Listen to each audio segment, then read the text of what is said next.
চলো আমরা নেক্সট আরেকটা কোশ্চেন গ্রামারের, যেটা তোমার দেখা আছে, দেখো গ্রামার ফর্ম টেক্সট বুক, এটা ক্লাস 9 লেখা আছে, 9 এর যে টেক্সট বুকটা রয়েছে প্লিজ, সেই টেক্সট বইটা থেকে কিছু ইম্পর্টেন্ট কোশ্চেন যেগুলো খুবই গুরুত্বপূর্ণ, তো সেগুলোই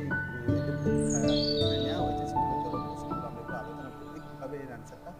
হচ্ছে। তো এটা বলি ক্লাস 9 বলে শুধু নয়, গ্রামার তো সকলের জন্য, দেখো এখানে ইনারসেন্ট চেঞ্জ আছে, আবার এইদিকে দেখো কিছু তোমার নাউন ফর্ম আছে যেগুলো তোমার ক্লাস 10 বা 11 12 এগুলোর জন্য তাদের গুরুত্বপূর্ণ। তো গ্রামার এই ক্লাসটি শুধু 9